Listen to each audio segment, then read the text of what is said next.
So you've signed up for the timer role at your local Toastmasters club, but you're not exactly sure how to do it properly, and it would be really helpful to see an actual example of this role being done. Don't worry, you've landed on the right place, because whether it's your first time taking on the timer role, or if you've done this role many times before, but you're simply looking to improve your skills in the timer role, this is the video for you. I am going to show you my personal live example of taking on the timer role at my local Toastmasters club. Now, there's another video I'm going to link to up above where I break down the timer role without the live example, but in a lot of depth. So that might be another video that you want to check out before you take on this role. At our Toastmasters Club, there are two elements to the timer role. The first is a timer introduction, where the timer explains why the timer role exists and how it works in terms of the timing and either the lights or pieces of paper that will be shown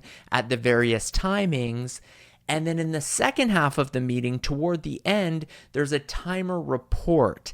And the timer report goes through every single role in the meeting and whether those individuals were within the allotted time and what their specific timing was. So let's start off with that live example. Here is me giving the timer introduction at my local Toastmasters club.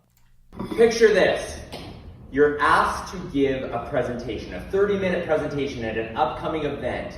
You're so excited. You're practicing and practicing. Then you get to the event and the previous speaker is going a little bit long. First 5 minutes, then 10 minutes, then 15 minutes.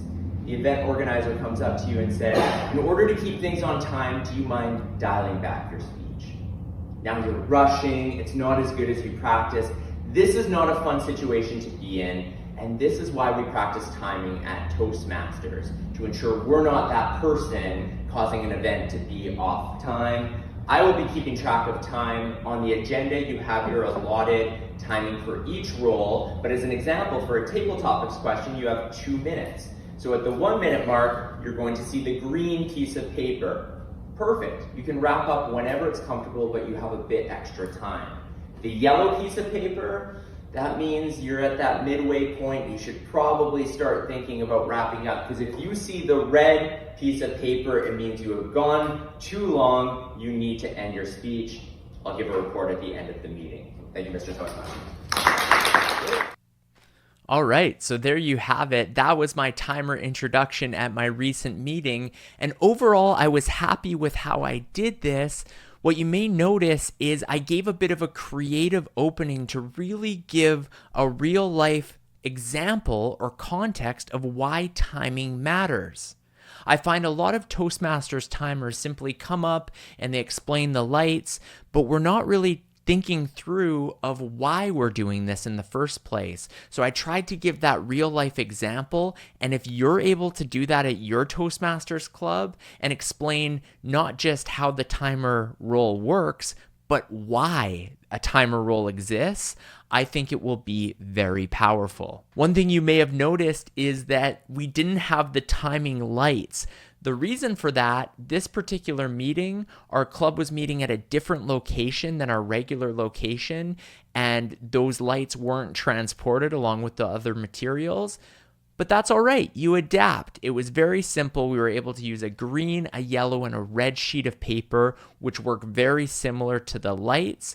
There was a bit of a challenge for the Zoom audience to see those pieces of paper, but usually our meeting uses Toastmasters timing lights. I think overall this was a great introduction. If I really had to critique how I could have made this a little bit better, typically we want that timer introduction to be around 1 minute, and I was at about 1 minute 15 seconds. So perhaps a little bit long, but I didn't want to rush too much as I was speaking. So overall, that was how I took on the timer introduction, and I hope that that's a helpful blueprint for how you can take on that introduction as well. So next up, I had at the end of the meeting the timer report, and here is what I will say about the majority of timer reports that I see at Toastmasters. They are so boring. They are so boring to listen to. And It's important information. People need to know where they were at time-wise, but most reports I see go something like this. Sam was at 1 minute 45 seconds, which was the yellow light. That was good timing. Bill was 1 minute 12 seconds. Good job, Bill. Diane was 2 minutes and 4 seconds, which is a little bit over the 2-minute time. So, Diane, you want to bring that back next time a little bit quicker. For the first speed, it's so boring. And while our own information is important and we're listening for our own number, all of the rest of the timings throughout the meeting don't really matter to us as Toastmasters, and it's a long 2-minute report to sit through. Therefore, I wanted to make this more exciting, and I wanted to give you an example of how you can spice up the timer roll, and I think the opportunity is to try to incorporate the theme of the meeting.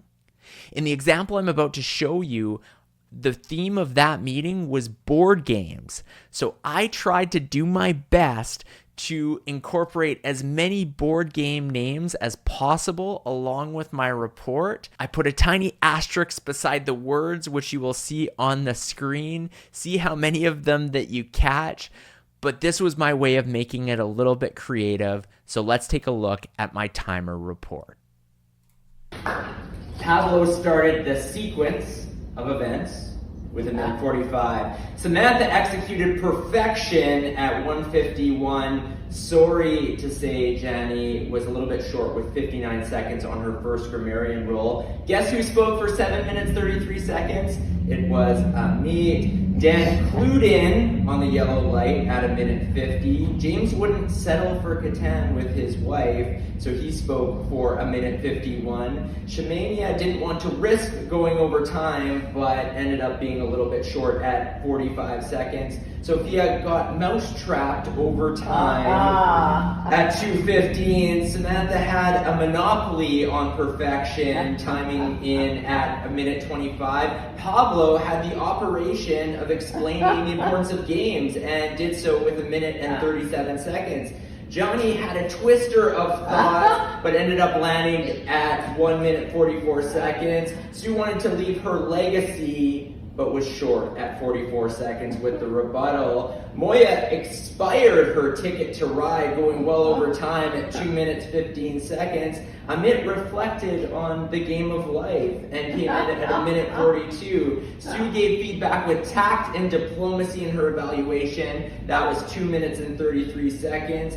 Luke sure used his cranium to give detailed evaluations for everyone, coming in at 5 minutes and 59 seconds. And Johnny hit the payday of speaking opportunities. 3 speaking opportunities. She sure paid in with that last one, 2 minutes, 42 seconds. Thank you, Mr. Toastmaster. Wow. All right, there you have it. And hopefully that gives you a little bit of confidence that you can have some fun with the timer roll, but you don't have to take it to this level because it is challenging. There's a lot going on. You're trying to keep the time. You're trying to turn on the timing lights if necessary. You're trying to write down all the numbers and then to also incorporate the theme. That's tricky. That's not an easy thing to do. If you are an elite Toastmaster and you want to try to do this and incorporate the theme with your responses, one tip I have for you is to do research beforehand. So in this meeting, I had researched the top 100 board games, and then I wrote down on the side of my timer report sheet of paper many of the ones that I knew I could incorporate. Words like sorry, twister, the game of life. I knew I would be able to incorporate these depending on how the timing had gone. For example, if someone was too short or too long, that would be a great chance to inject sorry as part of that report. And then I was simply writing down the times and linking the appropriate board game in my notes. This is an elite skill, and if it's your first time taking on the timer report, don't try to do something like this where you incorporate the theme, because that's really tough to do.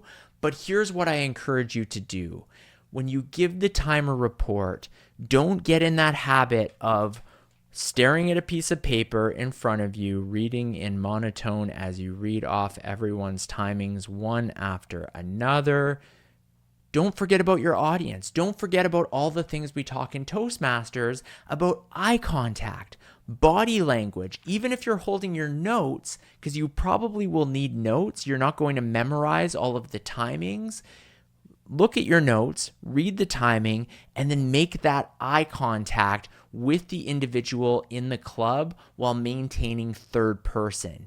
If you're able to do that, I promise you, you are going to be heads and shoulders above the vast majority of timer reports, because so often they are that monotone, no body language, simply reading off of a piece of paper. And I think there's a real opportunity for taking on this role and spicing it up with a little bit of creativity. I hope this video with the live examples of both the timer introduction and the timer report have inspired you, or perhaps helped explain what this role is, why it exists, how you can do a great intro, how you can take on a report with a little bit of creativity and flair.